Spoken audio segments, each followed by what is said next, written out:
வெட்டுப்பட்டு போகும். ரைட்டா? இப்ப இதற்கிடையான கணிதமான தடை 2 4 6 3 6 9 9க்கும் 6க்குமான கணிதமான தடை கோமசியின் கீழ். கோமசிய 6ஆல விரிங்க, கோமசி 9ஆல விரிங்க, கோமசி 6ஆல விரிச்சா 3, கோமசி 9ஆல விரிச்சா 2. ஆகவே 3 சொல்லிவார். 18 3 சொல்லிவார். இந்த மெத்தட் சமாந்தரமான கூறுகளுக்கு சமாந்தரமான தடைக்கூறுக்கு போட்டு செய்கின்ற மெத்தட். ரைட்டா? சரி.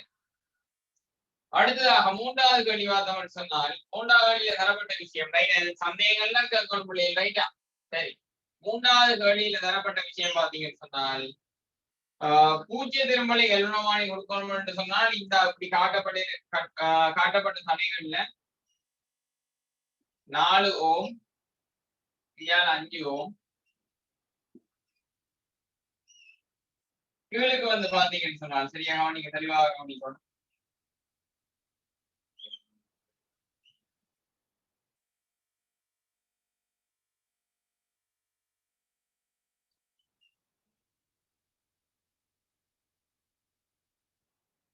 R, 18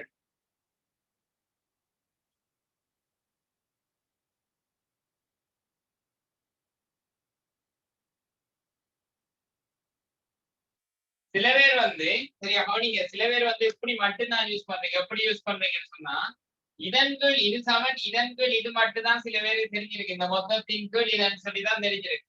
இன்னொன்னு யூஸ் பண்ணலாம். என்ன யூஸ் பண்ணலாம் என்று சொன்னால் இதன்கள் இது சமன் இதன்கள் இது எது லேசா இருக்கு இந்த இடத்துல இந்த வீதம் போடுறதுக்கு இந்த வீதம் போடுறத பார்க்க டக்குன்னு பார்த்த உடனே எடுக்கிற மாதிரி இதுல 3 மடங்கு இதுல 3 மடங்கு இது வரணும்னா இது ரெண்டும் சேர்த்து 12 வரும் இல்லையா? ரெண்டும் சேர்த்து 12 வரணும்னு சொன்னால் வந்து 18 ஆரைங்கள் 18 பிளஸ் 6 வந்து 12. 18 ஆரைங்கள் 18 பிளஸ் 6 வந்து 12 வரும். இந்த 12 அப்படியே தானே 5க்கு 15 சொன்னா 4க்கு வந்து 12 வந்து இருக்கும் மொத்தமாக சொல்லி விட்டல் பாலத்தை யூஸ் பண்ணி நான் கண்டேன். 12 18 வெட்டப்பட போனா 3 6 சமன் 36 பிளஸ் 2 6 சமன் 36. சந்தேகமா இருந்தா டக்குனு ஒருக்கா போட்டு பாருங்க. 36க்கு 18 சொன்னா 36 3 சொல்லிடுவாரு 12 சொல்லிடுவாரு. சரியா? சந்தேகங்கள் தான் கேட்கணும் இல்லையா? ரைட்டா? ரைட். அடுத்ததா